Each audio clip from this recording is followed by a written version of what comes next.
So I think 2016 will be a good year. All in all, I don't think it's going to be stupendous. I don't think it's going to be a breakout. I think it's going to be more of the same, which is kind of moving sideways. There is a lot of volatility, as you can see if you've watched stock market numbers since the beginning of the year, up one day, way down the next day, and bonds kind of following to some degree, but not as bad as the stock market. I think that will probably continue for a while. Oil remains very, very low. We've hit the lowest oil prices in 12 years.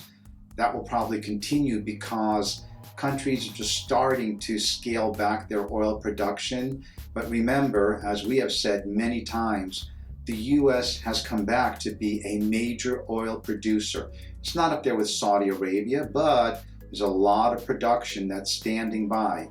Right now, everyone has started to scale back a bit, everyone in the US and overseas, if they can afford to, because there's just a glut of oil. And I think that's going to continue for a while.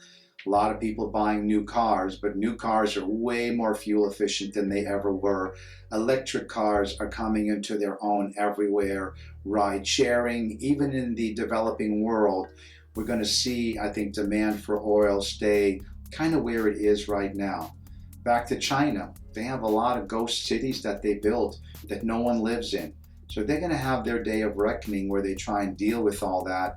Obviously, no one wants to see China get hurt or fall, but it's going to have an effect on things as they move forward. Bottom line, don't panic, don't worry, we're going to be okay, but we're not going to have a stellar like economic climb. It's going to be a little more of the same, up and down, a little moving sideways. One other quick note, if you haven't had a chance to see the movie The Big Short, please do so. I lived through those years. As most of you know, my former partner and I ran a large and successful, I should say small and successful mortgage banker compared to some of the bigger companies that were out there. And we watched the bigger companies implode day by day. The one thing that I want to share with people, if you haven't seen it, please go see it. If you have seen it, irregardless, this is the point that I have made for years. There are many people running around who think that the world is controlled by people who have great conspiracies. And I keep saying to them, look around at the world. Do you think the people in charge, if they were in charge, are that smart? I mean, it doesn't look like anyone's really organizing or controlling things very well. If you see the movie The Big Short, or if you've seen it, you'll know what I mean. The people in charge of Wall Street, of those firms, of putting those products together, let's just say they weren't very smart. They had no idea what they were putting into those products. They had no idea what the effect would be. If you've been following my video blogs for several years, you'll recall that during the heyday there, I referred to some of their products as Rube Goldberg contractions. If you're my age or close, you know that that's kind of a patched together quilt of different parts and pieces of things that move and roll, but nothing ever really happens. It just all runs around in a big circle. The other analogy that I often made was to a stew where one part of the ingredients is poisoned or just old, which they showed in the movie, the great analogy of the soup at a restaurant.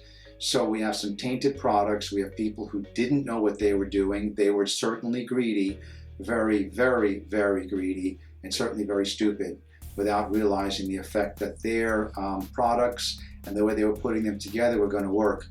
We're still pulling ourselves together, and I say we, the United States, local economies, and the world, pulling ourselves together from that debacle, which continues to haunt the world and making it very hard to, like a really, really, really bad accident that we're trying to recover from and gain our strength again.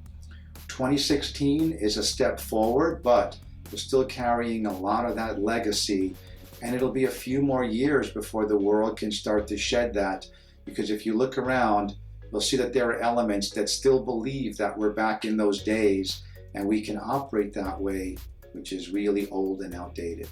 Well, we're here in the here and now. I want to wish you a great 2016. We'll come back again in a couple of weeks and get into the 2016 cycle a little more. But in the meantime, have a great week. Our best wishes to you, and thank you for tuning in. This is Ilan Awerbuch. Take care.